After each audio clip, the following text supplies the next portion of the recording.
మీ అందరికీ ప్రభు అయిన క్రీస్తు నామములో శుభాలు వందనాలు. రాజుల 2వ గ్రంథము 11వ అధ్యాయాన్ని మనం ధ్యానం చేద్దాం. అహజ్యా తల్లి అయిన అతలియా తన కుమారుడు మృతి పొందెనని తెలుసుకుని లేచి రాజకుమారులనందరినీ నాశనము చేశాను. ఇక్కడ అతలియా అనే ఒక ఆమె ఉంది. ఆమె ఎవరి తల్లి అంట?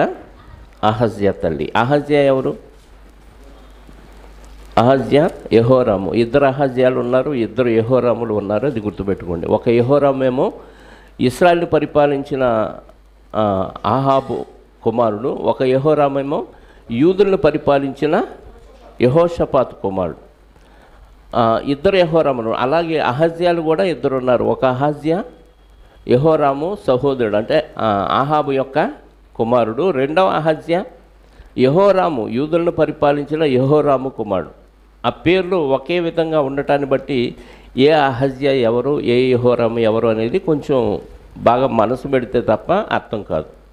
రైట్. మొట్టమొదట ఇక్కడ మనం గమనించాల్సింది ఏంటంటే అతల్యా యెహోరాముని పెళ్లి చేసుకుంది. ఏ యెహోరాముని అంటే యూదులను పరిపాలిస్తున్న యెహోషాపాతు కుమారుడైన యెహోరాముని పెళ్లి చేసుకుంది. ఈ అతల్యా ఎవరు అనంటే ఈ యెహోరాముకు పుట్టిన ఈ అహజ్యా తల్లి. అలాగే ఈ అతల్యా ఎవరు అనంటే ఆహాబు యొక్క కుమార్తె లేదా ఆహాబు చెల్లెలై ఉండొచ్చు. ఎందుకంటే ఈమె గురించి ఒకసారి 8వ అధ్యాయము మనం ఒకసారి చదవగలిగితే 16-17 వచనాలు ఈ అతల్యా గురించి, ఈమె భర్త గురించి చదువుదాం. ఆహాబు కుమారుడును ఇశ్రాయేలు వారికి రాజునైన యెహోరాము ఏలుబడిలో 5వ సంవత్సరం అందు, అంటే యెహోరాము 5వ సంవత్సరం ఏళ్తున్నాడు ఇశ్రాయేలుని, ఆహాబు కుమారుడు. అదే సమయంలో యెహోషాపాతు యూదా రాజై ఉండగా యూదుల్ని యెహోషాపాతు అనే వ్యక్తి పరిపాలిస్తున్నాడు. ఎప్పుడు? ఆహాబు కుమారుడైన యెహోరాము ఇశ్రాయేలుని 5వ సంవత్సరం ఏలుతున్న సమయంలో ఈ యెహోషాపాతు యూదారాజై ఉండగా యూదారాజైన యెహోషాపాతు కుమారుడైన యెహోరాము ఏలనాపై. ఇక్కడ మరొక యెహోరాము ఎవరు? యూదారాజైన యెహోషాపాతు కుమారుడైన యెహోరాము ఏలుతున్నాడు. అతడు ఏలనారంభించినప్పుడు 32 ఏండ్ల వాడై 32 ఇయర్స్ యెరూషలేమునందు 8 సంవత్సరములు ఏలాను.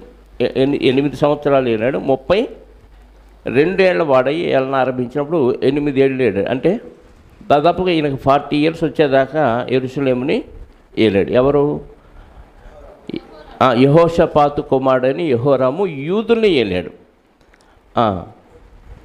అతడు ఆహాబు కుమార్తెను పెళ్లి చేసుకొని ఉండెను గనుక ఎవరిని చేసుకున్నాడు? ఆహాబు కుమార్తెను పెళ్లి చేసుకున్నాడు. ఎవరు?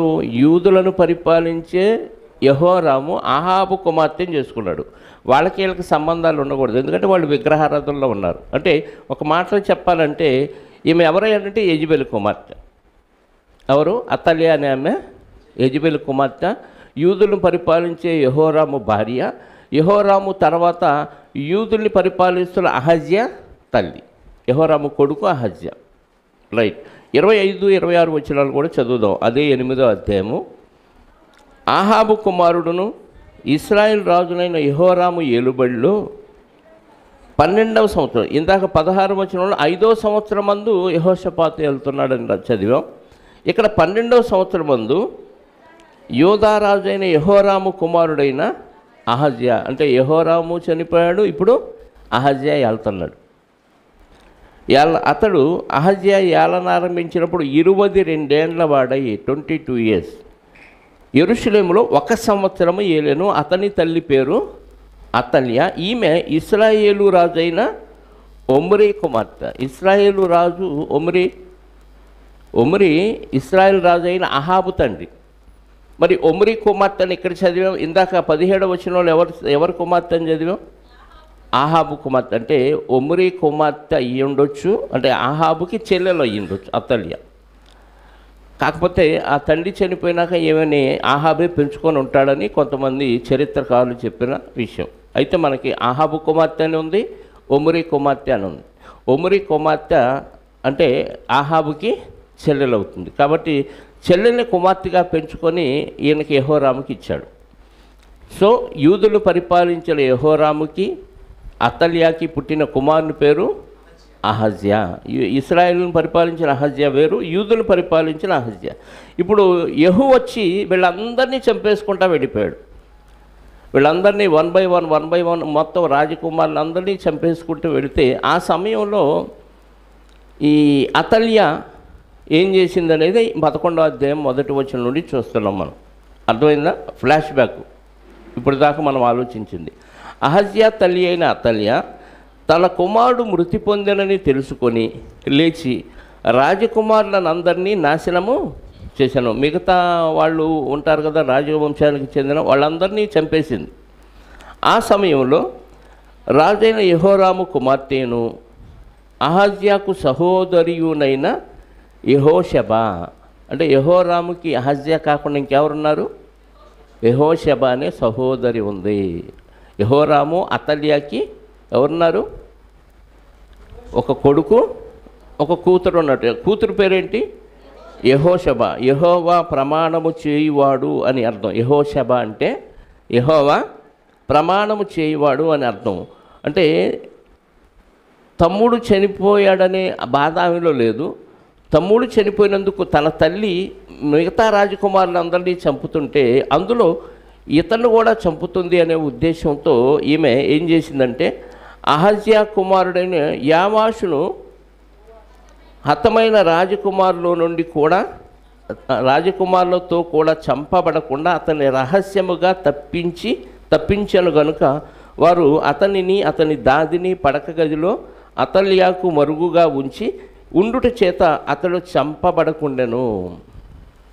ఒక వ్యక్తిని దాచిపెట్టింది. ఎవరు? మేనత్త. అంతే కదా, మేనత్త కదా అయ్యేది.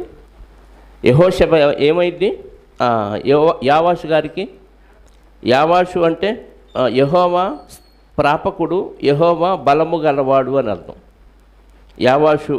యోవాషు అంటే యెహోవా ప్రాపకుడు, యెహోవా బలము గలవాడు అని అర్థం.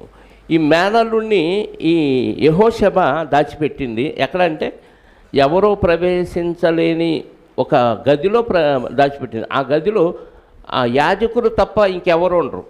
ఈ యెహోషబ ఎవరికి భార్య, ఈయన భర్త ఏం చేస్తాడు అనేది మనం ఒకసారి దినవృత్తాంతాల గ్రంథాన్ని ఒకసారి ఆలోచిస్తే 2వ దినవృత్తాంతముల గ్రంథం 22వ అధ్యాయము, దినవృత్తాంతముల 2వ గ్రంథం. యెహోషబ ఎవరిని పెళ్లి చేసుకుంది?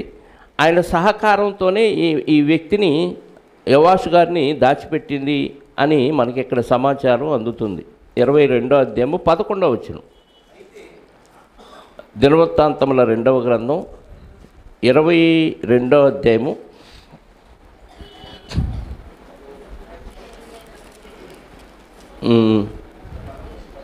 10 నుంచి చూద్దాం.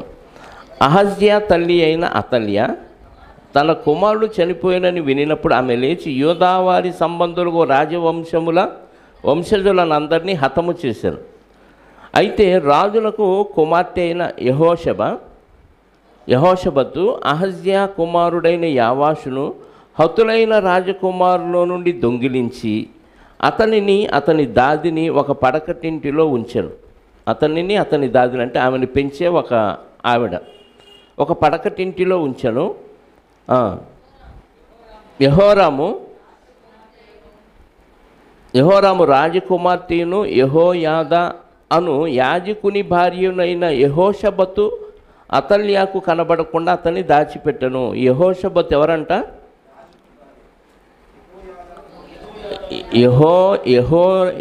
యెహోరాము రాజకుమార్తెయును అంటే ఎవరి కుమార్తె? యెహోరాము రాజుగారి కుమార్తె ప్లస్ అతల్యాకు కనబడకుండా దాచిపెట్టాను కనుక ఆమె అతన్ని చంపలేకపోయాను. యాజకుని భార్య యెహోయాదా అనే ఆయన భార్య. ఆయన ఎవరు? ఏం చేస్తారంటే యాజకుడు. అంటే యాజకుడు ప్రత్యేకమైన గదుల్లో ఉంటారు. వాళ్ళ యాజకత్వం పూర్తయ్యే వరకు ఆ గదుల్లోకి ఎవరు బయట వాళ్ళు వెళ్ళే అవకాశం లేదు. వాళ్ళు మాత్రమే, యాజకులు మాత్రమే నివసిస్తారు. అన్యుడెవడు వాళ్ళ దగ్గరికి వెళ్ళటానికి అవకాశం లేదు. కాబట్టి ఈమె అతని భార్య కాబట్టి భర్త సహకారంతో ఈ వ్యక్తిని ఏం చేసింది? ఆ గదిలో జాగ్రత్తగా దాచిపెట్టింది. ఇంకా అక్కడికి అతల్యా వెళ్ళే పరిస్థితి లేదు కాబట్టి కాపాడబడ్డాడు. ఎంతకాలం? చదువుదాం ఆ 11వ వచనం పూర్తిగా. యెహోరాము రాజకుమార్తెను యెహోయాదా అను యాజకుని భార్య అయిన యెహోషబతు అతల్యా కనబడకుండా అతను దాచిపెట్టాను గనుక ఆమె అతన్ని చంపలేకపోయాను. ఈ యెహోషబతు అహజ్యాకు సహోదరి. 6 సంవత్సరములు అతడు వారితో కూడా దేవుని మందిరములో దాచబడి ఉండెను. ఆ కాలమున అతల్యా దేశమును పాలించను. 6 సంవత్సరాలు అతల్యా దేశాన్ని పాలించింది. 7వ సంవత్సరం ఏం జరిగిందనేది నెక్స్ట్ మనం చదువుదాం. రాజుల 2వ గ్రంథము 11వ అధ్యాయము 2వ వచనం. రాజైన యెహోరాము కుమార్తెను అహజ్యాకు సహోదరునైన యెహోషబ అహజ్యా కుమారుడైన యావాషును హతమైన రాజకుమారులతో కూడా చంపబడకుండా అతను రహస్యంగా తప్పించాడు. ఆ విషయం మనం దినవృత్తాంతంలో గ్రహించాం. కనుక వారు అతనిని అతని దాదిని పడక గదిలో అతల్యాకు మరుగుగా ఉంచి ఉండుట చేత అతడు చంపబడకుండెను. అతల్యా దేశమును ఏలుచుండగా అతడు 6 సంవత్సరములు యెహోవా మందిరములో దాదితో కూడా దాచబడి ఉండెను. ఈలోపు ఈమె యూదుల్ని వెళ్తుంది. అంటే ప్రపంచ చరిత్రలో ఇశ్రాయేలు చరిత్రలో ఇటు ఇశ్రాయేలీలు యూదులు విడిపోయిన తర్వాత ఇశ్రాయేలీని 19 మంది రాజులు పరిపాలించారు, యూదుల్ని 20 మంది రాజులు పరిపాలించారు. ఇంతమందిలో ఒక స్త్రీ యూదులను పరిపాలించిన సందర్భం ఇదొక్కటే. ఒక స్త్రీ యూదుల్ని ఎవరో ఆమెని రాజుగా ఏర్పాటు చేయలేదు. ఆమె అంతటా ఆమె ఎవరూ లేరు కాబట్టి, ఏలేవాళ్ళు ఎవరు లేరు కాబట్టి, ఆమెకు అడ్డు లేదు కాబట్టి, రాజుగారి తల్లి కాబట్టి స్వతంత్రంగా తను తానే రాణిగా ప్రకటించుకొని బలవంతంగా యూదుల్ని 7 సంవత్సరాలు పరిపాలించింది. ఎందుకంటే వీళ్ళు 6 సంవత్సరాలు దాచిపెట్టారు. 7వ సంవత్సరంలో ఇంకా వీళ్ళు ఆ వ్యక్తిని బయటకు తీసుకొచ్చారు. ఇప్పుడు అతల్యా ఎన్నవ రాణి? యూదులను అప్పటి వరకు ఎంతమంది పరిపాలించారు అంటే 6 రాజులు పరిపాలించారు. 6 రాజుల తర్వాత 7వ వ్యక్తిగా అతల్యా యూదుల్ని పరిపాలించింది. ఇక ఆమె ఒక్కటి తప్ప ఇక్కడ ఇశ్రాయేలుని కానీ ఇటు యూదులను కానీ పరిపాలించిన ఒక్క స్త్రీ కూడా ఇశ్రాయేలు చరిత్రలో లేనే లేదు. 4వ వచనం. 7వ సంవత్సరం మందు యెహోయాదా కావలి వారి మీదను రాజదేహ సంరక్షకుల మీదను ఏర్పడి ఉన్న శతాధిపతులను పిలువనంపించి 6 సంవత్సరాలు ఏమి పరిపాలిస్తూ ఉంది. 7వ సంవత్సరంలో ఈయన పిలిపించాడు. ఎవరైనా యాజకుడైన యెహోయాదా. ఎవరి భర్త ఈయన? అహజ్యా సహోదరి అయిన యెహోషబతు భర్త ప్లస్ యాజకుడు. అందరినీ పిలిపించాడు. పిలిపించి ఏమి సలహా ఇస్తున్నాడో చూడండి. యెహోవా మందిరములో నుండి లోనికి వారిని తీసుకొని పోయి యెహోవా మందిరమందు వారి చేత ప్రమాణము చేయించి వారితో నిబంధన చేసి వారికి ఆ రాజకుమారుని కనపరచి ఇలాగూ ఆజ్ఞాపించను. అంటే నమ్మకస్తులైన కొంతమందిని పిలిపించి వాళ్ళకి ఆ దేవుని మందిరములో ఆ గదిలో ఉన్న ఈ వ్యక్తిని చూపించాడు. అప్పుడు చూపించాడు 7 సంవత్సరాల బాలుడు. ఎవరు? యావాషు గారు 7 సంవత్సరాల బాలుడు. ఆ బాలుని చూపించాడు. ఈ బాలుడు ఇదిగో అహజ్యా కుమారుడు, అతల్యా చంపబోతే మేము కాపాడి 7 సంవత్సరాలు ఇక్కడ దాచిపెట్టి ఇతన్ని పెంచామని. అప్పుడు ఆ నమ్మకస్తులైన వ్యక్తిని పిలిపించి వాళ్ళకు ఒక ప్రణాళిక చెప్తున్నాడు యెహోయాదా గారు. వారి చేత ప్రమాణం చేయించి వారితో నిబంధన చేసి వారికి ఆ రాజకుమారుని కనపరిచి ఇలాగూ ఆజ్ఞాపించను. మీరు చేయవలసిందేమనగా విశ్రాంతి దినమున లోపల ప్రవేశించు మీరు 3 భాగములై ఒక భాగము రాజమందిరమునకు కావలి కాయువారై ఉండాలి. పిలిపించిన వారిని ఏమని చెప్తున్నాడు? ఎవరెవరిని పిలిపించాడు? రాజదేహ సంరక్షకుల మీద ఏర్పడి ఉన్న శతాధిపతుల్ని పిలువనంపించి యెహోయాదా కావలి కాయువారి మీదను రాజదేహ సంరక్షకుల మీదను ఏర్పడి ఉన్న శతాధిపతులను పిలువనంపించి, అంటే ఇంతమంది ఒక్కొక్కళ్ళు 100 మంది మీద అధికారులు, అంతమందిని పిలిపించి 3 భాగాలుగా విడిపోండి. మీరు విశ్రాంతి దినమున ఆ మందిరంలో ప్రవేశించి 3 భాగాలుగా విడిపోయి మందిరానికి కావలికారై ఉండాలి ఒక భాగం. ఒక భాగము 100 గుమ్మముల దగ్గర కాపు చేయవలెను. 100 గుమ్మాలంటే దేవాలయం నుంచి రాజుగారి ఇంటికి వెళ్ళే ఒక రాజమార్గాన్ని 100 గుమ్మములు అంటారంట. సూరు గుమ్మములు అంటారు. అంటే సూరు గుమ్మములు అంటే అర్థం ఏంటంటే ప్రదేశము, ఒక ప్రదేశం అని అర్థం. సూరు గుమ్మములు దగ్గర కాపు చేయవలను, ఒక భాగము కాపు కాయి వారి వెనుకటి గుమ్మమునొద్ద ఉండవలను. ఈ ప్రకారము మందిరము భద్రపరచుటకై మీరు దానిని కాచుకొని ఉండవలను. 3 భాగాలు చేశారు. ఈ శతాధిపతులందరినీ పిలిపించి, ఒక భాగం ఎక్కడ ఉండాలి? ఒక భాగం రాజమందిరమునకు కావలి కాయువారై ఉండాలి. రెండో భాగం సూరు గుమ్మముల దగ్గర కాపలా కాయాలి. ఒక భాగం కాపు కాయువారి వెనుకటి గుమ్మము దగ్గర ఉండాలి. కాపలా కాసే వాళ్ళకి మళ్ళీ ఇంకా సెక్యూరిటీగా 3వ భాగం ఉండాలి. వీళ్ళు ఈ ప్రకారం మందిరాన్ని భద్రపరచుటకై మీరు దాన్ని కాచుకొని ఉండవలను. మరియు విశ్రాంతి దినమున బయలుదేరు మీ అందరిలో 2 భాగములు రాజు దగ్గర యెహోవా మందిరమునకు కాపు కాయువారై ఉండాలి. మళ్ళీ ఏం చేయాలి? విశ్రాంతి దినమున బయలుదేరు మీ అందరిలో 2 భాగాలు రాజు దగ్గర యెహోవా మందిరమునకు కాపు కాయువారై ఉండాలి. మీలో ప్రతి మనిషి తన ఆయుధములను చేత పట్టుకొని రాజు చుట్టుకొని ఉండవలను. మీరు రెడీగా ఉండాలి. ఎవరు వీళ్ళంతా? శతాధిపతులు, అంటే సైన్యముల వాళ్ళే. వీళ్ళందరూ ఏం చేయాలంటే రాజుగారిని కవర్ చేస్తూ ఉండాలి. ఏం పట్టుకొని? ఆయుధాలు పట్టుకొని. ఎవడైనా పంక్తులలో ప్రవేశించిన వాడిని చంపండి. సడన్గా ఎవడైనా మీ బ్యాచ్లో ఎవడైనా బయటోడు వచ్చి ఎంటర్ అయ్యాడు అనుకో, వెంటనే వాడిని ఇంక విచారణ కూడా లేదు, చంపేయండి. రాజు బయలుదేరి సంచరించున్నప్పుడల్లా మీరు అతని యొద్ద ఉండవలను. శతాధిపతులు యాజకుడైన యెహోయాదా తమకిచ్చిన ఆజ్ఞలన్నిటి ప్రకారము చేసిరి. ఈ శతాధిపతులు ఏం చేశారు? యెహోయాదా గారు ఏం చెప్పారో అన్నీ కంప్లీట్గా చేసేసారు, ఏం తప్పలేదు. ప్రతి మనిషి తన తన మనుషులను తీసుకొని విశ్రాంతి దినమున లోపల ప్రవేశింప వలసిన వారితోనూ విశ్రాంతి దినమున బయలుదేరవలసిన వారితోనూ కలిసి యాజకుడైన యెహోయాదా వద్దకు వచ్చాను. వాళ్ళందరూ కలిసి యాజకుడైన యెహోయాదా వద్దకు వచ్చారు. యాజకుడు మందిరములో ఉన్న దావీదు ఈటెలను డాళ్లను శతాధిపతులకు అప్పగింపగా, ఏమంట ఆయుధాలు? దావీదు ఈటెలు డాళ్ళు అన్నాడు. ఎక్కడ చేశాడు ఈయన? దావీదు గారు కొన్ని ఈటెలు డాళ్లను చేయించాడు. ఎక్కడికి వెళ్ళి? ఒకసారి సమూయేలు 2వ గ్రంథం 8వ అధ్యాయం చూస్తే, సమూయేలు గారు రాసిన 2వ గ్రంథం 8వ అధ్యాయం 3వ వచనం నుండి చూద్దాం ప్రియులారా. దావీదు ఈటెలు, మామూలు ఈటెలు డాళ్లను ఇచ్చాడు అంటే మనం ఆలోచించాల్సిన పని లేదు. దావీదు ఈటెలు డాళ్లను ఇచ్చాడు అని ఉంది. 3వ వచనం నుండి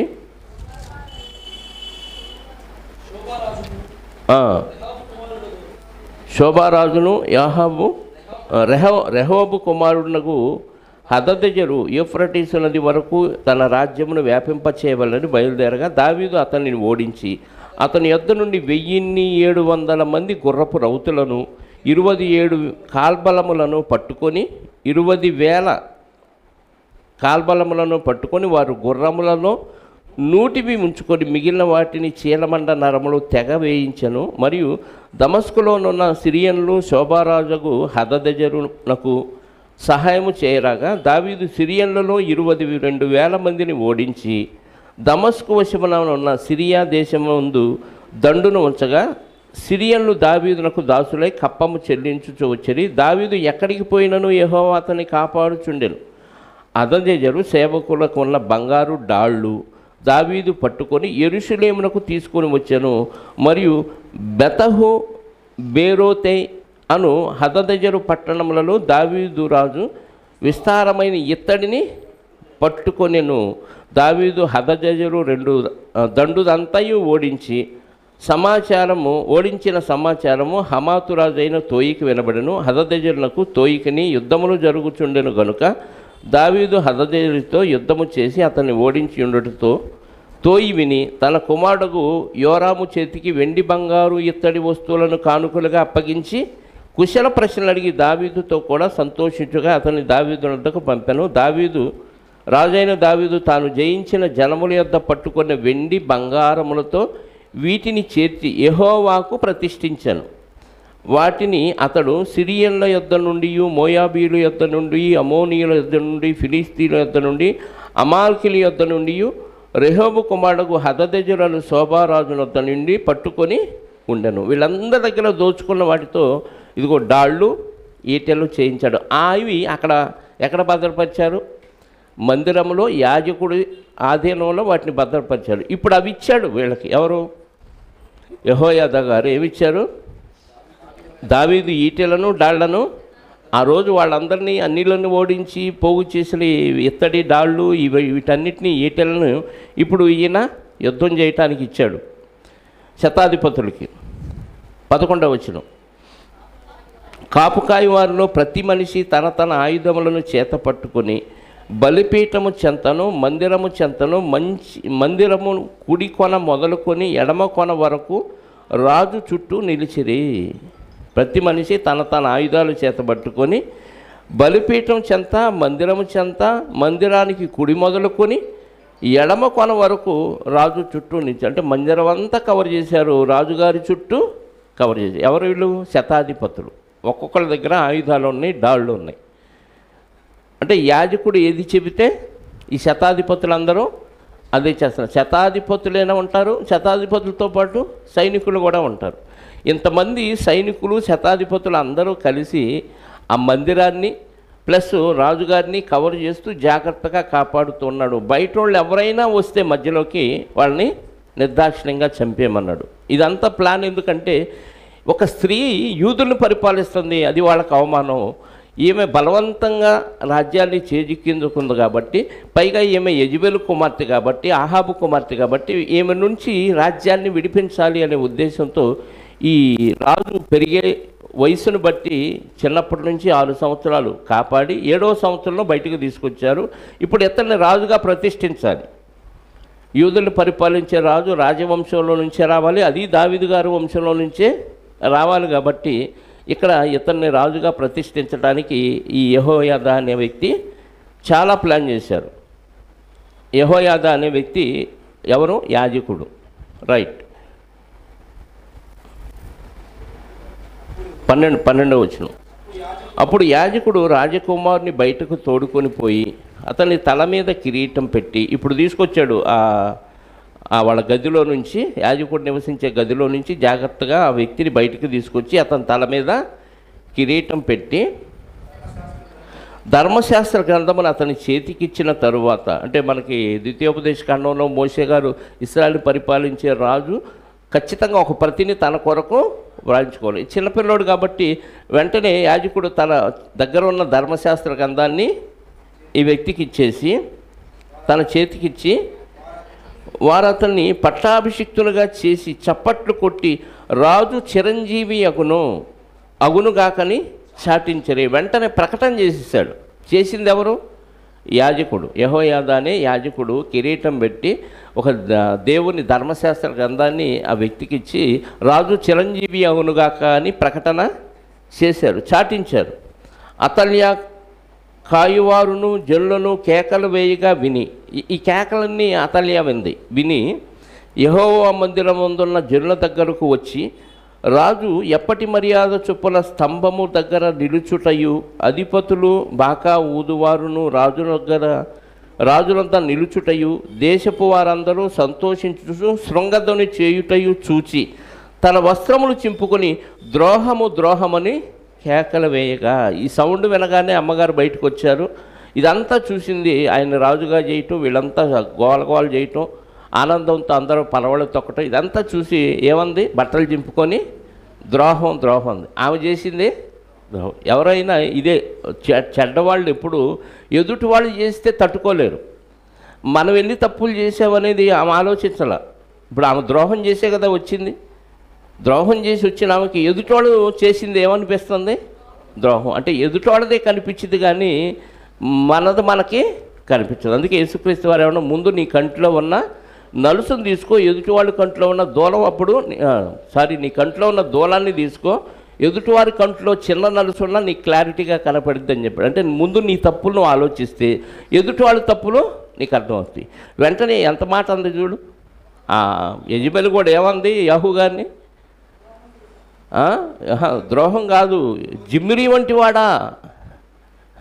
ఆమె చేసిందే మామూలు ఎత్తుకు పై ఎత్తులు వేసి ఆయన్ని చంపించింది కదా నాబోతుని. ఎన్నో ప్లాన్లు వేసి దేవుని పేరిట ఉపవాస దినాన్ని చాటించి కొంతమందిని ఏర్పాటు చేసుకొని తాకీదులు రాయించి అబద్ధ సాక్షులను పెట్టి ఏమీ లేకుండా ఈయన దేవుని దూషించాడు అనే నెపం ఆయన మీద మోపి నాబోతుని చంపించింది. ఆమె చేసింది ద్రోహమే. కానీ యాహూ వచ్చి ఆమెను చంపబోతే ఆమె ఏమంది? జిమ్మిరి వంటివాడా అని అంది. అంటే ఆమె తప్పు ఆమె కనపడలా, యెహూ చేసిందే తప్పు అన్నట్టుగా అనిపిస్తుంది. ఇప్పుడు అతల్యా కూడా ఏమంది? ద్రోహం ద్రోహం అంది. అంటే తను చేసిన ద్రోహం ఎవరికీ కనపడదు, కానీ ఎదుటి వాళ్ళు చేస్తే మాత్రం తట్టుకోలేక బట్టలు చింపుకునే స్థితిలోనికి ఆమె వెళ్ళిపోయిందంట. అప్పుడు ఈయన ఏం చేశాడో చూద్దాం. యెహోయాదా గారు 15వ వచనం. ఈ రాజు ఎప్పటి మర్యాద చొప్పున ఒక స్తంభము దగ్గర నిలుచుటే, అంటే దేవుని మందిరంలో ఇప్పుడు హిందూ దేవాలయాల్లో ధ్వజస్తంభాలు ఎలాగ ఉంటాయో పాత నిబంధన గ్రంథంలో కూడా స్తంభాలు ఉన్నాయి. ఆ స్తంభం దగ్గర రాజుగారు నిలబడి ఆనుకోవటం, మనకి ఏలీ గారు కూడా ఒక స్తంభం దగ్గర అట్లా జారిగిలబడి కూర్చున్నట్టుగా నిలబడినట్టుగా అన్నగారు ప్రార్థన చేస్తుంటే మనం చదివాం కదా. అంటే ఆలయంలో ఒక స్తంభం దగ్గర రాజుగారు ఎప్పట్లాగా అలా ఉంటాడనేది ఇక్కడ రాయబడింది. దానికి మనకి రాజుల మొదటి గ్రంథము 7వ అధ్యాయము 15వ వచనం నుండి ఒకసారి చూడగలిగితే, రాజుల మొదటి గ్రంథము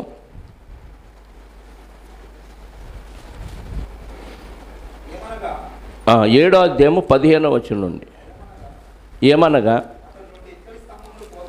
అతడు 2 ఇత్తడి స్తంభములను పోతపోసి ఒక్కొక్క స్తంభము 18 మూరలు నిడివి గలది, ఒక్కొక్కటి 12 మూరల కైవారము గలది. మరియు స్తంభం మీద ఉంచుటకై ఇత్తడితో 2 పీటలు పోతపోసి పీట యొక్క ఎత్తు 5 మూరలు, రెండవ పీట యొక్క ఎత్తు 5 మూరలు. ఇదంతా మనం చదివితే ఎంత ఎత్తు ఉండాలి, ఏమేమి ఉండాలి, పైన ఆ పీట మీద ఏమేమి ఉండాలి, డిజైన్ ఎలా ఉండాలి, మొత్తం 2 స్తంభాలు దేవుడు అక్కడ ఏర్పాటు చేసినట్టుగా మనకి కనపడుతుంది.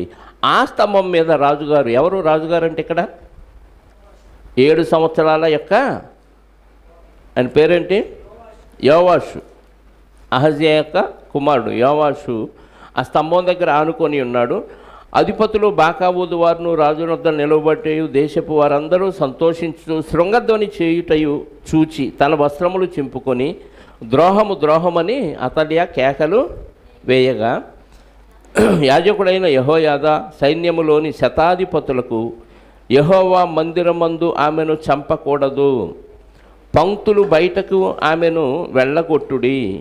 పంక్తుల బయటకు అంటే వీళ్ళు గ్రూపులుగా ఉన్నారు కదా, ఈ గ్రూపులన్నీ దాటించి మందిరంలో చంపొద్దు, బయటికి తీసుకెళ్ళి చంపండి. అంటే మందిరము ఒక అపవిత్రురాలు రక్తంతో అపవిత్రం అవ్వకూడదు. మందిరంలో బలిపీఠం దగ్గర బలులు ఇవ్వటం వేరు, మందిరంలో ఒక మనిషిని చంపటం వేరు. అందుకని మందిరంలో ఆమెని చంపొద్దు, బయటికి పంక్తులు బయటికి ఆమెను వెళ్ళగొట్టుడి. ఆమె పక్షపు వారిని ఖడ్గము చేత చంపుడి అని ఆజ్ఞ ఇచ్చాను గనుక ఆమె పార్టీలో ఎవరెవరు ఉన్నారో మొత్తాన్ని చంపేయడని ఆజ్ఞ ఇచ్చాడు యెహోయాదా గారు. అప్పుడు రాజమందిరములోనికి గుర్రములు వచ్చు మార్గమున ఆమెకు దారి ఇచ్చింది. రాజుగారి మందిరంలోకి గుర్రాలతో వచ్చే మార్గంలో ఆమెకు దారి ఇచ్చేలకి ఆ దారిలో ఆమె వెళ్ళిపోగా వారు ఆమెను అక్కడ పట్టుకొని చంపిరి. అలా బయటికి వెళ్ళిపోయింది గుర్రాలు వచ్చే మార్గంలోంచి, అక్కడ అతల్యాను చంపేశారు.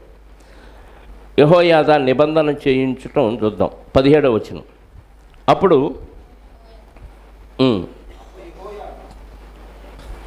ఒక మాట, ఈ మందిరంలో చంపకూడదు అన్నదానికి ఒకసారి మనం దినవృత్తాంతాల గ్రంథాన్ని ఒకసారి పరిశీలన చేద్దాం. 24వ అధ్యాయము దినవృత్తాంతాల 2వ గ్రంథం 24వ అధ్యాయము 21, 22 వచనాలు చూద్దాం ప్రియులారా.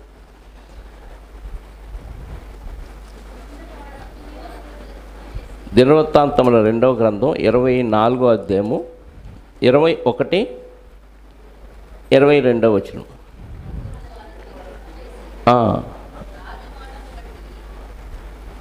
ఇక్కడ 20 నుంచి చదువుదాం, మనకి అర్థమైంది. అప్పుడు దేవుని ఆత్మ యాజకుడకు యెహోయాదా కుమారుడైన జకర్యా మీదికి రాగా అతడు జనుల ఎదుట నిలువబడి, మీరెందుకు యెహోవా ఆజ్ఞలను మీరుచున్నారు?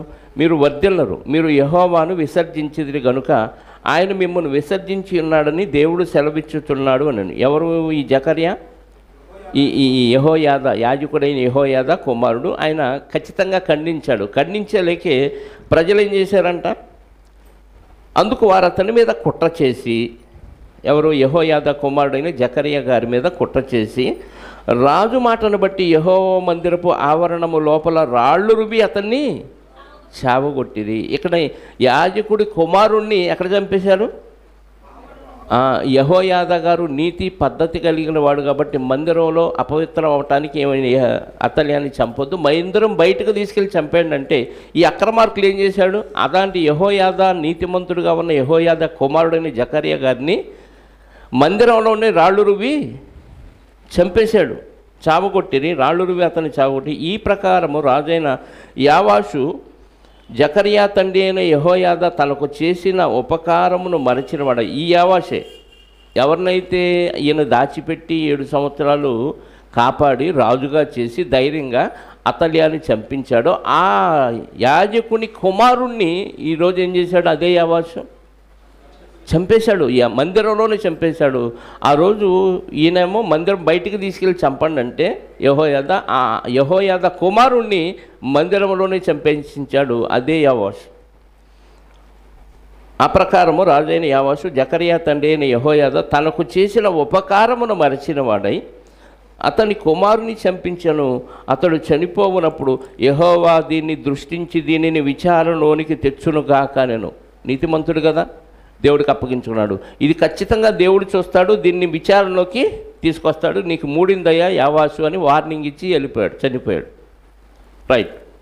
అంటే మేలు చేసిన వారికి కనీసం తిరిగి మేలు చేయకపోగా కీడు చేసేవారు కూడా ఉంటారు. నిజంగా చంపబడేవాడు రాజకుమారుల జాబితాలో అతల్యా చంపించిన లిస్టులో ఇతను కూడా, యావాషు కూడా చంపబడేవాడు. ఈయన కాపాడకపోతే, ఈయన భార్య ఈయన కలిసి యెహోషబత్తు యెహోయాదా వీళ్ళిద్దరూ కలిసి కాపాడకపోతే ఆయన జీవితం అక్కడే అయిపోయేది. కానీ కాపాడి 7 సంవత్సరాలు సంరక్షించి పోషించి ధైర్యంగా రాజుని చేస్తే, రాజు అయిన తర్వాత ఏం చేశాడు? కొంతకాలానికి ఆయన కుమారుణ్ణే దేవుని మందిరంలో చంపించేశాడు. రైట్. 17వ వచనం. అప్పుడు యెహోయాదా జనులు యెహోవా వారని ఆయన పేరిట రాజుతోనూ జనులతోనూ నిబంధన చేయించను. మరియు అతడు రాజు పేరిట జనులతో నిబంధన చేయించను. జనులతో చేయించాడు, రాజుగారి పేరు మీద జనులతో చేయించాడు, మళ్ళీ జనులతో కూడా రాజుతో కూడా చేయించాడు. అప్పుడు దేశపు జనులందరూ బయలు గుడికి పోయి 16 చదవలేదా? చంపివేసిరి, చదివాం కదా. 16 అయిపోయింది, చంపేశారు, అతల్యాన్ని చంపేశారు. ప్రమాణాలు అయిపోయినాయి. 18వ వచనం. అప్పుడు దేశపు జనులందరూ బయలుగుడికి పోయి దాన్ని పడగొట్టి దాని బలిపీఠములను ప్రతిమలను చిన్నాభిన్నములు చేసి బయలునకు యాజకుడైన మత్తాతును బలిపీఠముల ముందర చంపివేసిరి. మరియు యాజకుడైన యెహోయాదా యెహోవా మందిరమును కాచుకొనుటకు మనుష్యులను నియమించెను. ఇప్పుడు ధైర్యం వచ్చింది, ఎందుకంటే యెజెబెల్ లేదు, అహాబు లేడు, ఆ వంశంలో ఎవ్వరు లేరు. చివరికి అతల్యా కూడా చనిపోయింది కాబట్టి ఆ యెజెబెలు కాలం నుంచి బయలుదేవత గుళ్ళు ఎక్కువైపోయినాయి, బలిపీఠాలు ఎక్కువైపోయినాయి ఇశ్రాయేల్ దేశంలో. వీటన్నిటినీ ఇప్పుడు వాళ్ళ వంశంలో వాళ్ళు ఎవ్వరు లేరు కాబట్టి మొత్తాన్ని వీళ్ళు ఏం చేశారు? ఇశ్రాయేలీలు మొత్తాన్ని తుత్తునీయులుగా చేసి మొత్తాన్ని నాశనం చేశారు. అలా చేయటం వలన ఇక్కడ నుంచి ఇక మందిరాన్ని కాపాడటానికి కొంతమందిని ఈయన అపాయింట్ చేశాడు, మనుషులను నియమించాను. 19వ వచనం. అతడు శతాధిపతులను అధికారులను కాపుకాయి వారిని దేశపు జనులందరినీ పిలిపింపగా వారు యెహోవా మందిరములోనున్న రాజును తీసుకొని కాపుకాయి వారి గుమ్మముల మార్గమున రాజనగరకు రాగా రాజు సింహాసనం మీద ఆసీనుడయ్యను. అప్పుడు ఇదంతా అయిపోయిన తర్వాత అప్పుడు సింహాసనం మీద కూర్చున్నాడు 7 సంవత్సరాల యావాషు. 20వ వచనం. మరియు వారు రాజనగరు దగ్గర అతల్యాను ఖడ్గము చేత చంపిన తరువాత దేశ జనులందరూ సంతోషించరి. ఒక దుర్మార్గురాలు చచ్చింది అని ఇశ్రాయేల్ దేశంలో జనులందరూ సంతోషించారు. పట్టణము నిమ్మళముగా ఉండెను. యోవాషు ఆరంభించినప్పుడు అతడు 7 ఏండ్ల వారు. ఎన్నో రాజు ఇప్పుడు ఇతను యూదులకి?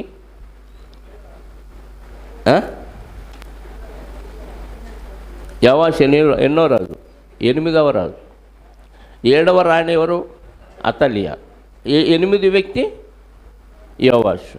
ఇతను క్రీస్తు పూర్వం 841 సంవత్సరాల నుంచి క్రీస్తు పూర్వం 835 సంవత్సరాల మధ్యకాలంలో ఈయన ఇశ్రాయేలుని యూదుల్ని పరిపాలించాడు. యూదుల్ని పరిపాలించిన రాజుల్లో 8వ రాజుగా యోవాషు గారు సింహాసనం ఎక్కాడు. ఆయన సింహాసనం ఎక్కినప్పుడు ఆయన వయసు 7 సంవత్సరాలు. ఓకేనా? కంటిన్యూ చేద్దామా? వచ్చేవారం మాట్లాడుకుందాం.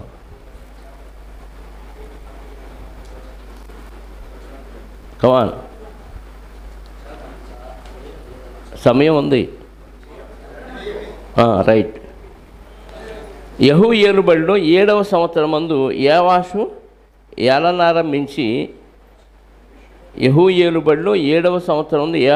ఏలనారంభించి యెరూషలేములో 40 సంవత్సరముని ఏలెను. ఎంతకాలం ఏలాడు ఇతను? 40 ఇయర్స్ యూదుల్ని పరిపాలించాడు యోవాషు. అతని తల్లి బెయేర్షెబా సంబంధురాలైన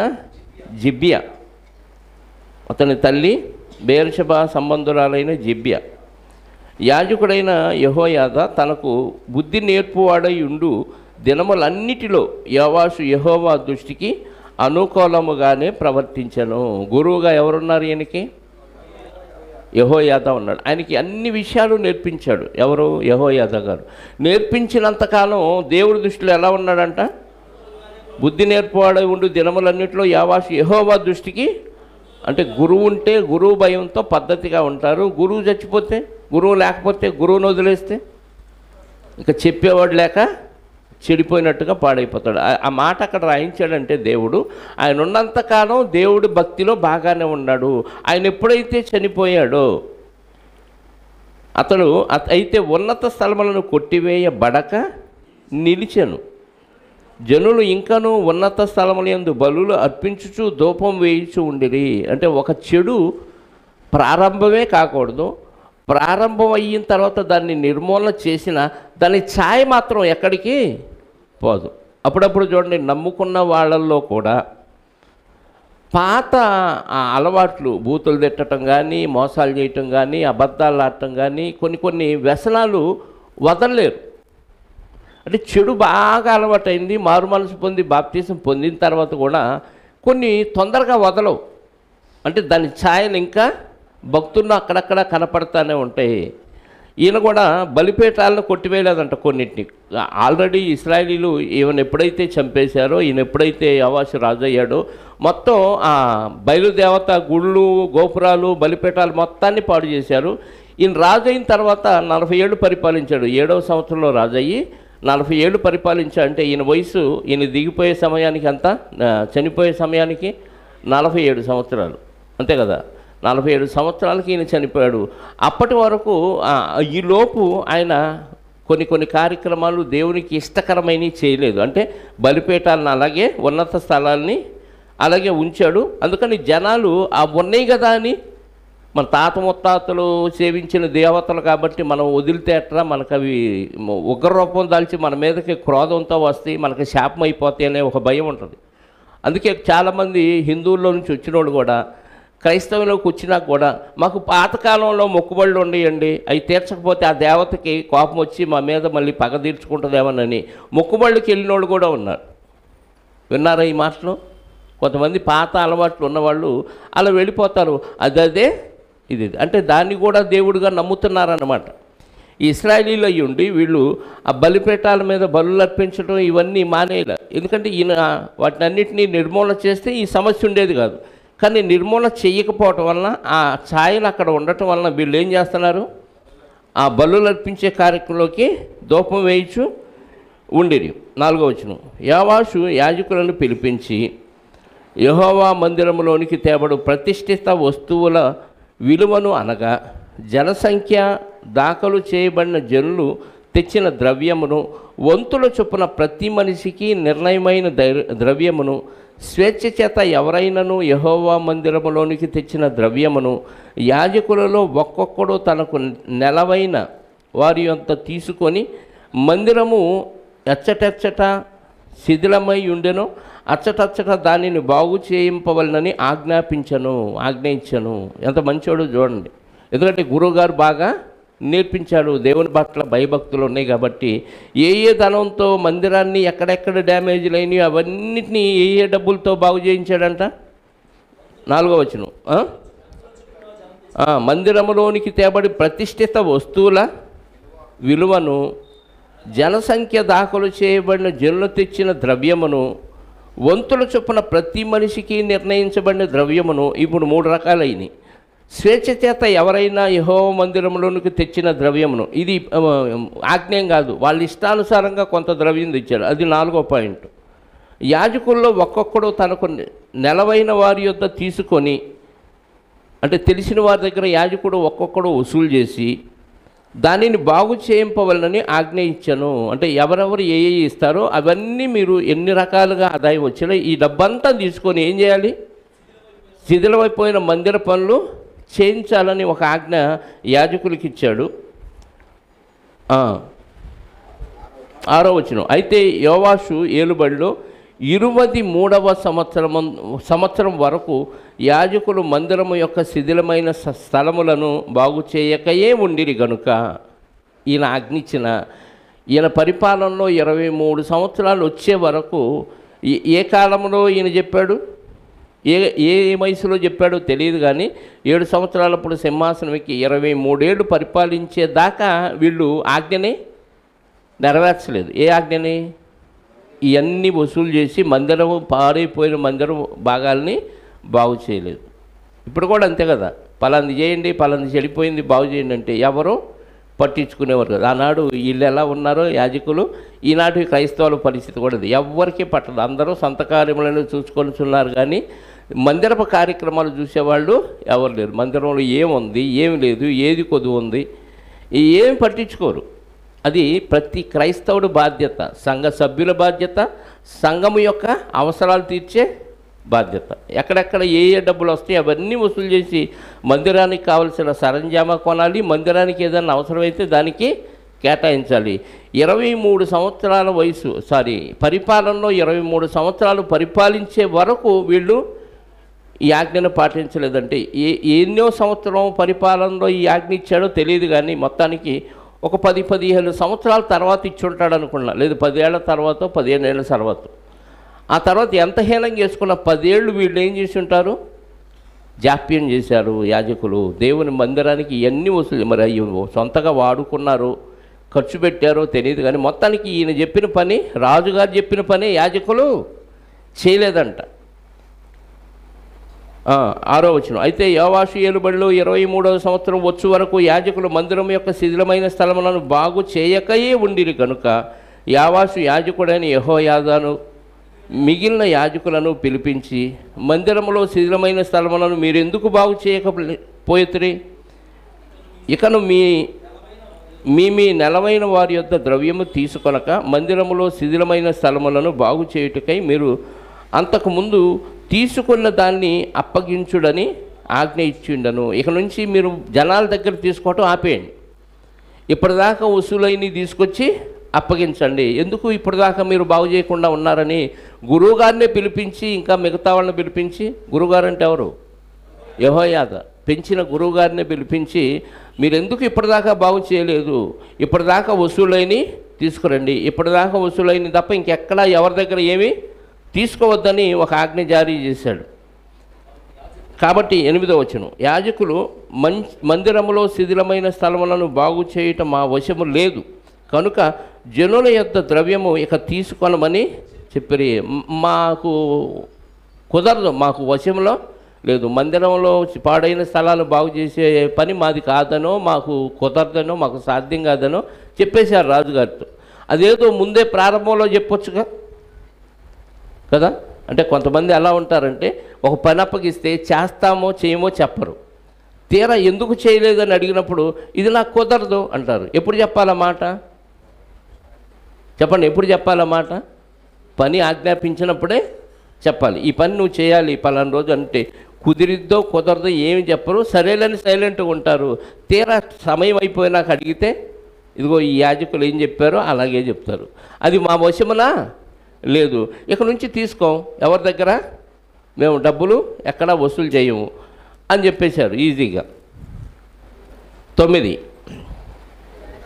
అంతటి యాజకుడైన యెహోయాదా ఒక పెట్టెను తెచ్చి దాని మూతకు బెజ్జం వేసి బలిపీఠము దగ్గర యెహోవా మందిరములో ప్రవేశించు వారి కుడిపార్శ్వమున దాన్ని ఉంచగా ద్వారముకాయి యాజకులు యెహోవా మందిరములోనికి వచ్చిన ద్రవ్యమంతయు అందులో వేసారు. ఒక పెద్ద పెట్టి తెచ్చి దానికి ఒక రంధ్రం పెట్టాడు. ఈ తెచ్చిన ద్రవ్యమంతా తీసుకొచ్చి యాజకులు ఏం చేశారు? ఆ బాక్సులో వేసేశారు. పెట్టెలో ద్రవ్యం విస్తారముగా ఉన్నదని వారు తెలియచేయగా రాజు యొక్క ప్రధాన మంత్రియును ప్రధాన యాజకుడును వచ్చి యెహోవా మందిరమందు దొరికిన ద్రవ్యము లెక్క చూసి సంచులలో ఉంచరి. ఆ బాక్స్ నిండిపోయిందా అని రాజుగారికి చెప్పగానే కొంతమంది వచ్చారు, అవంతా బయటికి తీశారు. మొత్తం లెక్కలు చూసి మూటలు కట్టి రాజుగారికి అప్పగించారు. తరువాత వారు ఆ ద్రవ్యము తూచి యెహోవా మందిరపు కాపరులకు అనగా పని చేయించు వారికి అప్పగించరి. ఇప్పుడు యాజకులు మా వల్ల కాదు, మా వశంలో లేదు అని ఎప్పుడైతే తప్పుకున్నారో ఈ పని మరొకళ్ళకి ఎవరికి అప్పగించారు? మందిరాన్ని కాపలా కాసేవాళ్ళు ఉంటారు చూసారా, కాపర్లు. వాళ్ళకి మందిరాన్ని కాపలా కాసే కాపర్లు ఇప్పుడు లెక్క వేరు, ఆ రోజు మందిరాన్ని కాపలా కాసే కాపర్ల లెక్క వేరు. వాళ్ళు బాహ్య సంబంధమైన కట్టడాన్ని కాపలా కాసేవాళ్ళు, శత్రువులు వచ్చి దాన్ని ఆక్రమించుకోకుండా. యెరూషలేము దేవాలయాన్ని కాపలా కాసే కాపర్లు వాళ్ళు. ఈరోజు కాపర్లు సంఘము, సజీవమైన దేవుని సంఘం అనగా జనులను కాపలా కాసే కాపర్లు ఈరోజు ఉండాలి. అర్థమైందా? ఇది కదిలే సంఘం, అది కదలని నిర్జీవమైన ఒకే చోట ఉన్న సంఘం. దాన్ని ఈజీగా కాయొచ్చు కదా, ఆ కదలకుండా ఒక చోట ఉంటుంది కాబట్టి దాన్ని కాయటం చాలా ఈజీ. కదిలే సంఘాలని కాయటం చాలా కష్టం. ఒక దేవాలయం అటు వెళ్ళిద్ది, ఒక దేవాలయం ఇటు వెళ్ళిద్ది. 2-3 కాపర్లు ఉంటారు, లేదా 10 మంది కాపర్లు ఉంటారు. 50 మంది సంఘ సభ్యులు ఉంటే ఈ 10 మంది కాపర్లు 50 మందిని ఎలా కాయగలరు? కాయటం చాలా కష్టం. అప్పుడు కష్టమా, ఇప్పుడు కష్టమా? అర్థమవుతుందా? ఇప్పుడు సంఘం సజీవమైన దేవుని తిమోతి పత్రికలో చెబుతాడు కదా, జీవము గల దేవుని సంఘం అనగా, చెప్పండి, దేవుని ఆలయం అంటే జీవము గల దేవుని సంఘము. జనులు ఎలాగో ప్రవర్తించవలను అంటే జీవము గల దేవుని సంఘం అంటే జనాలే. ఈ సంఘాన్ని కాపలా కాసే కాపర్లు ఎక్కువ మంది ఉండాలి సంఘంలో. ఒకే కాపరు ఉండటం అనేది వాక్య విరుద్ధం. ఎక్కువ మంది కాపర్లుగా ఉండాలి. అంటే అందరూ బాధ్యత కలిగి ఒకరినొకరు విమర్శించుకుంటూ, పరామర్శించుకుంటూ, హెచ్చరించుకుంటూ, సత్కార్యాలు చేసుకుంటూ ఉండటానికే సంఘాన్ని ఏర్పాటు చేశాడు. ఇప్పుడు యాజకులు ఎప్పుడైతే మేము చెయ్యము, మా వల్ల కాదు అని ఆ ధనమంతా అప్పగించారో, ఆ ధనాన్ని ఎవరికి ఇచ్చారు? కాపర్లకు అక్కడ అప్పగించారు. అంటే మందిరాన్ని కాపలా కాస్తున్న కాపర్లకు అప్పగించారు. కాపర్లకు అనగా పని చేయించు వారికి అప్పగించి వీరు యెహోవా మందిరమందు పనిచేసిన కంసాలులకును శిల్పకారులకును కాసె పని వారికిని రాతి పని వారికిని యెహోవా మందిరమందు శిథిలమైన స్థలములను బాగు చేయుటకు మ్రానులనేమి చెక్కబడిన రాళ్లనేమి కొనుటకును మందిరమును బాగు చేయుటలో అయిన ఖర్చు అంతటికి ఆ ద్రవ్యమును ఇచ్చుచూ వచ్చినాయి. ఎవరెవరు ఏ ఏ వస్తువులు కొనాలో ఆ కొనే వాళ్ళకి ఈ డబ్బంతా ఇచ్చేశారు. ఇచ్చిన వాళ్ళు ఎవరు? కాపర్లు. పుచ్చుకున్న వాళ్ళు ఎవరు? పనివారు, రకరకాల పనివారు. ఎన్ని రకాల పనులు ఉన్నాయి? శిథిలమైన సంస్థను బాగు చేయు మ్రానులనేమి, కంసాలులేంటి, కాసే పనివారు, శిల్పకారులు, రాతి పనివారు, మ్రానులనేమి, చెక్క పనివారేమి, చెక్కబడిన రాళ్ళనేమి కొనుటకు మందిరమును బాగు చేయటంలో ఆయన ఖర్చు అంతటికి ఆ ద్రవ్యమును ఇచ్చుచూ వచ్చినాయి. యెహోవా మందిరమునకు వెండి పాత్రలైనను, కత్తెరలైనను, గిన్నెలనైనను, బాకాలనైనను, బంగారు పాత్రలైనను వెండి పాత్రలైనను చేయబడలేదు, కానీ మరమ్మత్తు పని చేయు వారికి మాత్రము ఆ ద్రవ్యము ఇచ్చి యెహోవా మందిరమును మరలా బాగు చేయించిరి. మరియు పనివారికి చుటకై ఆ ద్రవ్యము అప్పగింత పెట్టుకొనిన వారు నమ్మకస్తులని వారి చేత లెక్క అడగలేదు. అంటే ఆ రోజుల్లో ఎంత మంచి విశ్వాసులు ఉన్నారో చూడండి. ఒక పనికి కొంత సొమ్ము ఒక వ్యక్తికి ఇస్తే ఇంకా ఆ వ్యక్తిని నువ్వు లెక్కలు చెప్పు, ఎంత మిగిలింది, ఎంత ఖర్చు అయింది, ఇవేం అడగలేదంట. ఎందుకని? ఇంతమంది రకరకాల పని వారికి ఆ ద్రవ్యాన్ని అప్పగించి ఈ ద్రవ్యం ఆ పని కోసం ఖర్చు పెట్టు అనగానే ఇంకా వాళ్ళంతటా వాళ్ళు మిగిలితే తీసుకొచ్చి ఇచ్చారు, మిగలలేదా అయ్యా ఇంత కావాలి ఇంకా అని అడిగి తీసుకుని ఆ పని చేశారు. లెక్కలు మాత్రం వాళ్ళని ఎవ్వరు అడగలేదంట. అంటే కావాలి అని ఇంకా ఎక్స్ట్రా కావాలని అడిగినా ఇచ్చేశారు. మిగిలింది తీసుకొస్తే ఓహో ఇంత ఖర్చు అయిందా, ఎంత మిగిలిందని ఆ ఖజానాలో వేశారు. లెక్కలు మాత్రం ఎక్కడ ఎవరిని అడిగినట్టుగా లేదు. అంటే అంత నమ్మకస్తులైన విశ్వాసులు కాపలాదారులుగా ఆ రోజుల్లో ఉన్నారు. ఎన్నో వచనం? 16వ వచనం. అపరాధ పరిహారార్థ బలుల వలన పాప పరిహారార్థ బలుల వలనను దొరికిన సొమ్ము యెహోవా మందిరములోనికి తేబడలేదు, అది యాజకులదయను. అంటే పాప పరిహారం ఇచ్చేటప్పుడు కొంత సొమ్ము ఇస్తారు, బలి ఇచ్చేటప్పుడు దూడని ఇస్తారు, ప్లస్ కొంత సొమ్ము ఇస్తారు. అపరాధ పరిహారార్థ బలి ఇచ్చేటప్పుడు కూడా కొంత సొమ్ము ఇస్తారు. అది ఈ మందిర పనులకు వాడలేదంట, అది యాజకులకి ఇవ్వబడింది. అంటే ఏ సొమ్ము దేనికి కేటాయించాలో మోషే గారు ధర్మశాస్త్రంలో వ్రాయించిన ప్రకారంగా వాళ్ళు దానికి కేటాయించేశారు. ఆ సొమ్ముని యాజకులకే ఇచ్చేశారు, మందిర పనికి వాడలేదు. 17. అంతటా సిరియా రాజు అయిన హజాయేలు గాతు పట్టణం మీదకి పోయి యుద్ధము చేసి దాన్ని పట్టుకున్న తరువాత అతడు యెరూషలేము మీదకి రాదలిసి ఉండగా, నెక్స్ట్ మళ్ళీ యుద్ధాలు స్టార్ట్ అవుతున్నాయి. ఎవరు? సిరియా రాజు హజాయేలు. హజాయేలుకి అభిషేకం చేయించింది ఎవరు? పట్టాభిషేకం ఎలీషా గారు. ఎలీషా గారి చేత ముందే చెప్పించాడు దేవుడు. ఏలీ గారితో చెప్పాడు 3 పనులు చేయాలి. ఒకటి యాహూని అభిషేకించాలి, తర్వాత హజాయేలుని అభిషేకించాలి, తర్వాత ఇంకొక వ్యక్తి ఎలీషా గారిని ఈ 3 ఈయనేమో పట్టాభిషేకం చేయటం, వీళ్ళిద్దరినేమో అభిషేకించటం.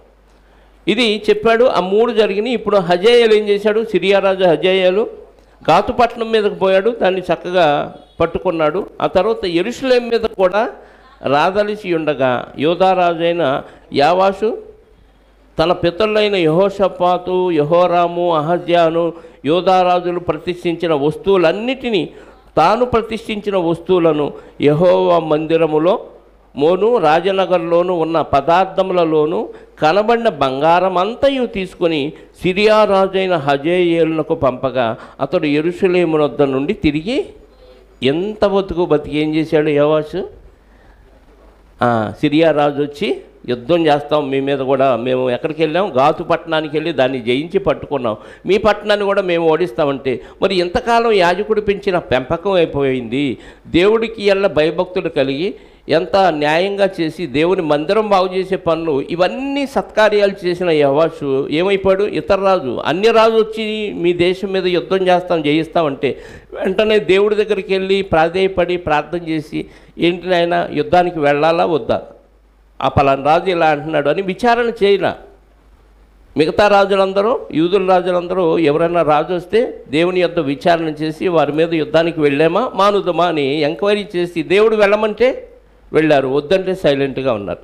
కానీ యోవాషు ఇంత చక్కగా పరిపాలన చేసి చిన్నప్పటి నుంచి ఒక మంచి యాజకుడి దగ్గర పెరిగి కూడా ఇతర రాజులు వచ్చి అడగగానే ఏం చేశాడు? ఇప్పటిదాకా కష్టపడి పోగు చేసిన సొమ్ము, అంతకుముందు వీళ్ళు పితరులందరూ పోగు చేసిన సొమ్ము అంతా తీసుకెళ్ళి సిరియా రాజు అయిన హజాయేలు పారం చేసేసాడు. ఎందుకంటే ఈయనకి కార్యాలు అయితే చేశాడు కానీ దేవుడంటే ఏమాత్రం భయమో భక్తి ఉన్నట్టుగా కనిపించట్లేదు. దేవుడంటే భయమో భక్తి ఉంటే ఏం చేస్తాడు చెప్పండి? ఏం చేస్తాడు? వెంటనే దేవుడి దగ్గర విచారణ చేస్తాడు. అంటే కార్యాలు అయితే జరుగుతాయి కానీ దేవుని పని చేసినంత మాత్రాన ఈయన భక్తుడు అంటానికి అవకాశం లేదు. ఇది గుర్తుపెట్టుకోండి. దేవుని పనులు చాలామంది చేస్తారు, భక్తిహీనులు కూడా చేస్తారు. అంత మాత్రాన ఈ భక్తి పరలోకాన్ని ఇస్తుందా అంటే ఇవ్వదు. ఏదో ఒక విషయంలో తప్పిపోయే ప్రమాదం ఉంది. కాబట్టి యోవాషు బాల్య దినాల నుంచి ఎంతో జాగ్రత్తగా యాజకుడి దగ్గర పెంచబడినప్పటికీ, యాజకుడి గైడెన్స్లో రాజ్య పరిపాలన చేస్తున్నప్పటికీ ఇప్పుడు ఏమైపోయింది? ఎప్పుడైతే శత్రురాజు వచ్చి బెదిరించాడో వెంటనే పడిపోయాడు. ఇవి దేవునికి ప్రతిష్ఠించబడిన వస్తువులు, ఇవి అన్ని రాజుల పరం చేయకూడదు అని పితరుల చరిత్రను ఒకసారి ఆలోచించిన ఆయనకు అర్థమయ్యేది. కానీ ఎవరి సహాయం కానీ ఎవరి సలహా కానీ తీసుకోకుండా ఏం చేశాడు?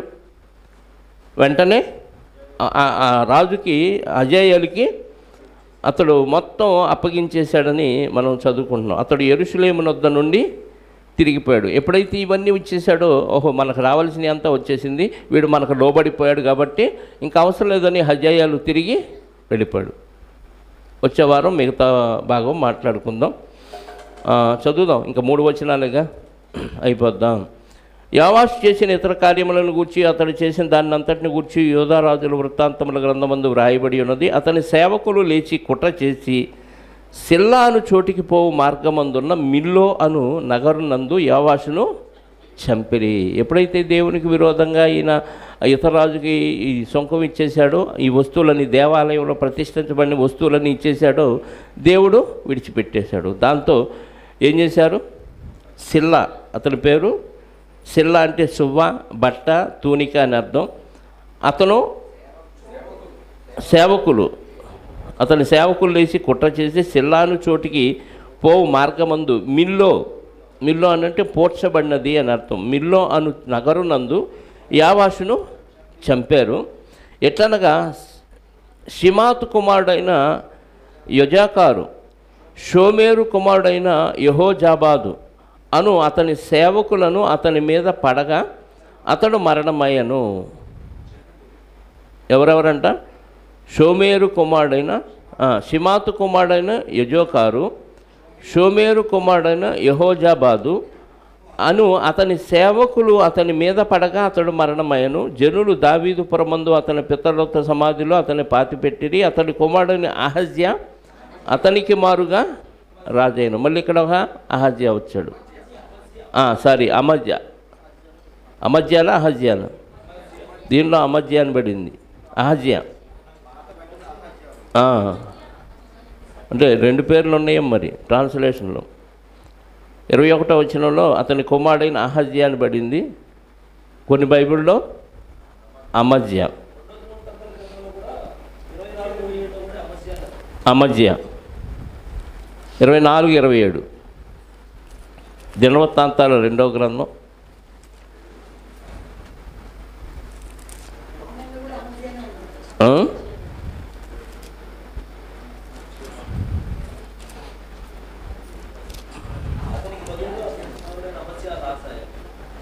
ఆ 25వ అధ్యాయము 1వ వచనం కూడా అమజ్యా అని ఉంది.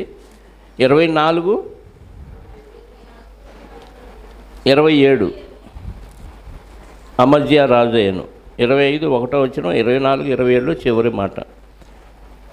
మొత్తానికి యోవాషు కుమారుడి పేరు అమజ్యా అని ఫిక్స్ అయిపోండి.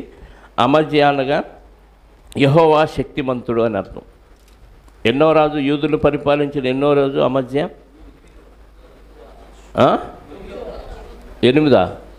9వ రాజు. 8వ రాజు యోవాషు, 7వ రాణి అతల్యా, 9వ రాజు అమజ్యా. 13వ అధ్యాయం వచ్చే వారం మనం మాట్లాడుకుందాం, ప్రార్థన చేసుకుందాం. సకల ఆశీర్వచన స్తోత్రములకు కారణభూతుడా, సైన్యములకు అధిపతి అయిన దేవా, మహోన్నతుడా, పరాక్రమవంతుడా, మీ ఘనమైన శ్రేష్టమైన ఉన్నతమైన నామాన్ని బట్టి మీ స్తోత్రాలు. ఇగో తండ్రి, రాజుల గ్రంథాన్ని మేము ఆలోచిస్తూ ఉండగా చరిత్రలో జరిగిన ఒక్కొక్క విషయాన్ని మేము ఆలోచిస్తున్నప్పుడు నిజంగా కొంతమంది భక్తులు బాల్య దినాల నుంచి భక్తులుగా పెంచబడినప్పటికీ కొన్ని పరిస్థితులను బట్టి బెదిరిపోయి ప్రమాదంలో పడిన సందర్భాలు కూడా మాకు కనపడుతున్నాయి. యోవాషు గారి విషయంలో అదే మాకు కనపడింది నాయన. నిజంగా ఆ వయసులో నుంచి ఎన్నో విపత్తుల మధ్య నుంచి చంపబడకుండా కాపాడబడి దేవుని మందిరములో పెంచబడిన వ్యక్తి కూడా ఒకానొక పరిస్థితుల్లో మరి ఎదుర ఉన్న రాజుల యొక్క శక్తి సామర్థ్యాలను తలుచుకొని భయపడిపోయి మీ శక్తి సామర్థ్యాలు జ్ఞాపకం లేక, మీరంటే ఏమాత్రం భయభక్తులు లేక, ఎదురు కనపడుతున్న శక్తులకు, ఎదురు కనపడుతున్న వ్యక్తులకు భయపడిపోయి మీ యొక్క మందిరంలోని ఆవరణంలో ఉన్న ఆ వస్తువులన్నింటినీ మరి ఇచ్చిన ఆయన యొక్క భయాన్ని మేము చూస్తున్నాం నాయన. నిజంగా తండ్రి, ఇంత బతికి ఇంటి వెనకాల చనిపోయినట్టుగా యోవాషు మరి తన రాజ్య పరిపాలనలో మరి శత్రువుకి భయపడిపోయి మరి ఎంత లోబడిపోయాడు అన్న విషయాలు మేము నేర్చుకున్నప్పుడు, ఏదో ఒక పరిస్థితిలో మేము కూడా శత్రువుకి పడిపోయే ప్రమాదం ఉంది అన్న విషయాన్ని జ్ఞాపకం చేసుకొని మమ్మల్ని మేము క్రీస్తులో నిలబెట్టుకోవడానికి ప్రయత్నం చేయాలి అని ఆధ్యాత్మికంగా మాకు పాఠాన్ని నేర్పించారు. అందుని బట్టి స్తోత్రాలు. ఏ వ్యక్తి అయినా విశ్వాస జీవితంలో ఏ క్షణానైనా పడిపోవటానికి అనేక కారణాలు ఉండొచ్చు. అందులో ఏ కారణం వల్ల మేము పడిపోయాము అనేది మేము ఆలోచించకుండా, ఏ యొక్క పరిస్థితులకు లోక సంబంధమైన దేనికి మేము పడిపోకుండా వాక్యముతో మేము ధైర్యపరుచుకొని మాలో ఉన్న పరిశుద్ధాత్మ సహాయాన్ని కోరుకొని నిలబడగలిగే సామర్థ్యాన్ని మాకు మీ ఆత్మ సహాయంతో అనుగ్రహించమని కోరుకుంటూ, ఈ మాటలు విన్న తర్వాత తండ్రి మాలో పరివర్తన తీసుకురండి. మమ్మల్ని మేము నిలదొక్కొని 10 మందిని నిలబెట్టే సామర్థ్యాన్ని మాకు అప్పగించమని, మాకు అనుగ్రహించమని కోరుకుంటూ, ఇప్పటివరకు జరిగించిన ప్రతి కార్యక్రమాన్ని బట్టి కూడా మీకు స్తోత్రాలు. అలాగే ఈరోజు ఉదయకాల సమయమున మరి రాజేశ్వర్ గారి మనవరాండు మరి ఇద్దరు ఓణీల ఫంక్షను జరిగించారు. అందును బట్టి మీకు స్తోత్రాలు. అక్కడ కూడా మీరు మహిమ పొందారని విశ్వసిస్తూ, రేపటి దినాన జరగవలసిన కార్యక్రమాలన్నింటినీ మీ చేతులకు అప్పగించుకుంటూ తిరిగి ఎవరి గృహాలకు వారు వెళ్ళుచుండగా సురక్షితంగా మమ్మల్ని గమ్యానికి చేర్చండి. వచ్చిన బిడ్డల్లో ఎవరెవరికి ఎలాంటి అవసరాలు ఉన్నాయో మీకు తెలుసునైనా. ఆర్థిక సమస్యలో ఉన్నవారు కానీ, అనారోగ్యంతో ఉన్నవారు కానీ, మానసిక బలహీనత రుగ్మతలతో బాధపడుతున్న వారికి కానీ తగిన సమాధానాన్ని వారికి అనుగ్రహించండి. సంతానలేమితో బాధపడుతున్న వారికి సంతానాన్ని, వివాహం కావలసిన వారికి వివాహాన్ని, మరి బాలురు మొదలుకొని వృద్ధుల వరకు వారి వారి అవసరాలు మీ చిత్తమైతే తీర్చమని కోరుకుంటూ, మా రక్షకుడు మా పాప విమోచకుడు నైన క్రీస్తు యేసు యొక్క అతి పరిశుద్ధమైన నామములో ప్రార్థించి అడిగి వేడుకొనిచున్నాను పరలోకపు తండ్రి. ఆమేన్. మనందరికన్నా తండ్రి అయిన దేవుని ప్రేమ, ఆయన ప్రియ కుమారుడైన యేసుక్రీస్తు వారి కృప, పరిశుద్ధాత్మ యొక్క అన్యోన్య సహవాసము ఇప్పుడు ఎల్లప్పుడూ సకల పరిశుద్ధులకు సదాకాలము తోడయుండి నడిపించునుగాక. ఆమేన్. అందరికీ వందనాలు. Thank you very much.